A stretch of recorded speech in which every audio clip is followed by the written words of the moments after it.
పంటలను చేతికందే వరకు కంటికి రెప్పలా కాపాడుకుంటున్నా ఏదో మూల నుంచి ఏదో ఒక చీడపీడ తమ ప్రతాపాన్ని చూపిస్తూనే ఉంటాయి. చీడల్లో పొగాకు లద్దె పురుగులు పంటలను మోళ్లుగా మార్చి తీవ్ర నష్టాన్ని చేస్తుంటాయి. వేరుశెనగ, మొక్కజొన్న, పత్తి, ఆముదం వంటి పంటలతో పాటు క్యాబేజీ, క్యాలీఫ్లవర్, అరటి, ఇతర పండ్ల తోటలు, పూల మొక్కలు ఇలా ఏ పంటకు పొగాకు లద్దె పురుగు మినహాయింపు కాదు.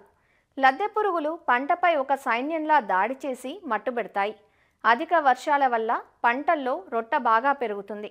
దీంతో పొగాకు లద్దె పురుగు ఉధృతి పంటల్లో పెరుగుతుంది కాబట్టి నివారణ తప్పనిసరి. పురుగు దశ పెరిగే కొద్దీ రసాయనాలకు లొంగకుండా పోతుంది. ఇప్పటికే మందులకు నిరోధక శక్తిని పెంచుకొని వినాశకారిగా మారిన ఈ పురుగు నివారణకు ఏ ఒక్క చర్య పాటిస్తే సరిపోదు. సమగ్ర యాజమాన్య సస్యరక్షణ పద్ధతులను తప్పక పాటించాలి. వివరాలు తెలియజేస్తున్నారు ఆచార్య ఎన్జీ రంగా వ్యవసాయ విశ్వవిద్యాలయం, శ్రీకాకుళం జిల్లా నైరా వ్యవసాయ కళాశాల విస్తరణ విభాగం అధ్యాపకులు డాక్టర్ డి చిన్నమనాయుడు. మన ఉత్తర కోస్తా జిల్లాలోని వేసేటువంటి చాలా పంటల మీద ఈ పొగాకు లద్దె పురుగు సమస్య కూడా ఇటీవల కాలంలో పెరిగిపోతుంది. ఎందుకంటే ఈ పొగాకు లద్దె పురుగు ఇది పంట లేని సమయంలో వేరే రకాల పంటల మీద కూడా బతికేస్తుంది. దానివల్ల ఆ జీవిత చక్రం అనేది కంప్లీట్ అయిపోవడం, పూర్తవడం వల్ల మళ్ళీ పంటలు వేసేటప్పుడు పంట మీదకి రావడం అనేది జరుగుతుంది. వేరుశెనగలో కనుక మనం చూసామనుకుంటే ఎక్కువగా ఈ పంట తయారవుతున్న దశలో, పెరుగుదల దశలోనే ఆకులన్నింటినీ తినేయటం, ఒకవేళ ఉధృతి ఎక్కువగా ఉంటే మీరు కనుక గమనించారంటే ఈ ఈనెలు మాత్రం మిగులుతాయి. మరి ఆకు లేనప్పుడు ఏంటవుతుందంటే పంట ఆహారాన్ని తయారు చేసుకోలేక దానితో దిగుబడులు తగ్గిపోతాయి. అదే రకంగా వేరుశెనగలో వచ్చే పొగాకు లద్దె పురుగు ఏంటంటే ఇది రాత్రిపూట సంచరించి పంటకు నష్టం కలుగజేస్తుంది. పగటిపూట అంతా కూడా సూర్యకాంతి ఉండేటప్పుడు, వేడి ఉండేటప్పుడు మొక్క మీద కనిపించదు. అది కింద వేర్లు దగ్గర అక్కడ ఉన్నటువంటి మట్టి పెళ్ళల్లో కానీ లేదా కింద పడిన ఆకుల్లో దాక్కుంటుంది. అదేవిధంగా మొక్కజొన్నలో కనుక మీరు చూసారంటే ఈ కత్తెర పురుగు అక్కడేంటంటే ఆకుల్ని గీకి తినేయటం కానీ ఆకుని రంధ్రాలు చేసేయటం, అక్కడేంటంటే మువ్వులోనే దాక్కుంటుంది, కిందకి దిగదు. స్పోడోప్టెరా ఫ్యూజిపెరడా అంటారు. అదేవిధంగా కూరగాయల పంటల్లో మీరు చూస్తే కనుక టమాటోలు అయితే కనుక ఈ పొగాకు లద్దె పురుగు కాయలను ఆశించి రంధ్రాలను చేసి లోపల ఉన్నట్టు గుజ్జును తినేస్తుంది. దానివల్ల పంట నాణ్యత తగ్గిపోతుంది, మార్కెట్లో కూడా మంచి ధరలు ఉండవు. అదేవిధంగా మనకి వంగలో కూడా కొమ్మ తొలుస్తుంది, అదేవిధంగా కాయ తొలుస్తుంది. దానివల్ల కూడా పంట తాలూకు నాణ్యత దెబ్బతినడం, మార్కెట్లో సరైన ధర లేకుండా అయిపోతుంది. అదేవిధంగా బెండ పంటలో కూడా బెండ తాలూకా కాండాన్ని, కాయలను కూడా తొలిచేసి లోపల ఉన్న గింజలను తినేస్తుంది. ఈ విధంగా చాలా రకాల పంటల్లో మనకి పొగాకు లద్దె పురుగు తాలూకు సమస్య ఇటీవల కాలంలో ఎక్కువ అవుతుంది. అయితే ఈ పొగాకు లద్దె పురుగు నివారణ కోసం చాలామంది రైతులు ఏంటంటే రసాయన మందులు ఎక్కువగా వాడటం జరుగుతుంది. దీనివల్ల ఏంటంటే ఆ పొగాకు లద్దె పురుగు కూడా ఈ మందులను తట్టుకునేటువంటి స్వభావం పెరిగిపోతుంది. కాబట్టి రైతులు రసాయన మందులు ఒకటే కాకుండా సమగ్ర సస్యరక్షణ విధానాలని పాటించాలి. తప్పనిసరిగా ఏ పంట వేసినా కానీ ముందు జాగ్రత్తగా మనం ఏం చెప్తామంటే లోతు దుక్కులు చేయాలని చెప్తుంటాం. అదొకటి తప్పనిసరిగా రైతు సోదరులు పాటించాలి. ఇక పంట వచ్చిన తర్వాత పొగాకు లద్దె పురుగు రాకుండా ఉండాలంటే ఈ వేప సంబంధిత మందులు, వేప నూనె అయితే కనుక 5 మిల్లీలీటర్లు 1 లీటర్ నీటికి చొప్పున చేసుకోవచ్చు.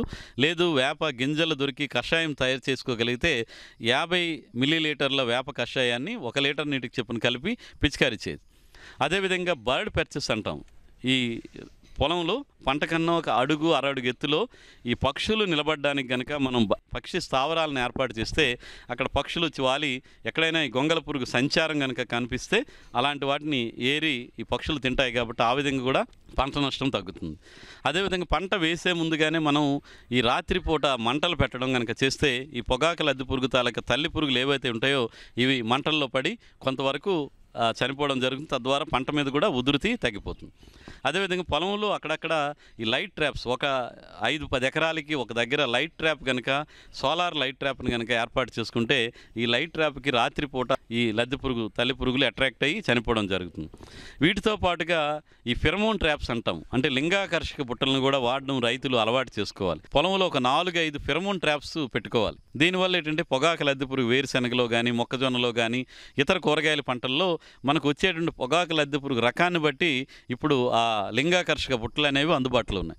ఇవి కనుక పొలంలో మనం పంట వేసిన 15-30 రోజుల్లో కనుక మనం ఫెరమోన్ ట్రాప్స్ పెట్టుకుంటే ఒకవేళ లద్దె పురుగు తాలూకా రెక్కల పురుగులు తిరిగితే తద్వారా మనకి లద్దె పురుగు సమస్య ఉంటుందని గమనించి తద్వారా మనం నివారణ చర్యలు తీసుకోవడానికి ఆస్కారం ఉంటుంది.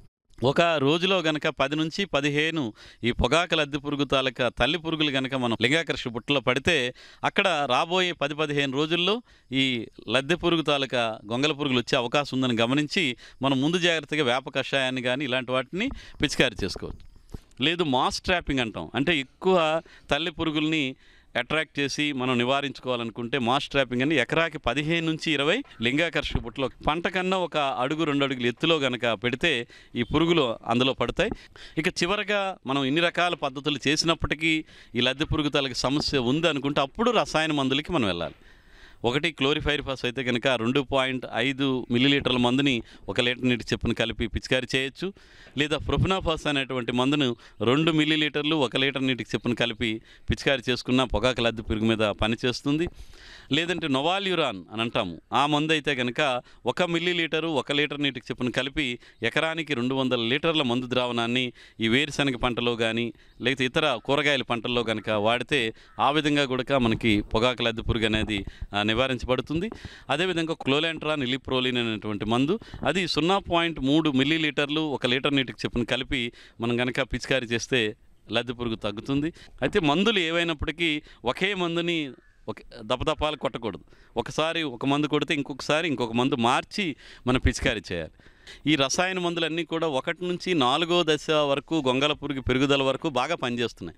బట్ 5-6 దశలు బాగా పెద్ద గొంగల పురుగు అయిపోతుంది, మనం కొట్టిన మందు ప్రభావం సరిపోవటం లేదు. అలాంటప్పుడు విషపు ఎరను తయారు చేసుకోవాలి.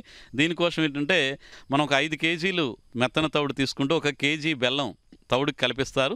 అలాంటి మిశ్రమానికి మనం క్లోరిఫైరిఫాస్ అయితే 1/2 లీటరు, మోనోక్రోటోఫాస్ అయిన 1/2 లీటర్ మందుని పట్టించి చిన్న చిన్న ఉండలుగా చేసి అది వేరుశనగ పంటని కానీ లేదా మొక్కజొన్న పంట ఏదైనా కానీ సాయంత్రం సమయాల్లో కనుక ఈ ఉండల్ని మొక్కజొన్నలు అయితే మువ్వుల్లో వేయాలి, వేరుశనగ అయితే కనుక అక్కడక్కడ భూమి మీద పడే విధంగా చిన్న చిన్న ఉండలుగా చేసి కనుక పడేస్తే ఈ రాత్రిపూట ఈ పొగాకు లద్దె పురుగులు ఈ విషపు ఎర్ర తాలూకు వాసనకి అవి ఆకర్షింపబడి ఆ మందు ఉండలను తినేసి తదుపరి చనిపోవడం అనేది జరుగుతుంది.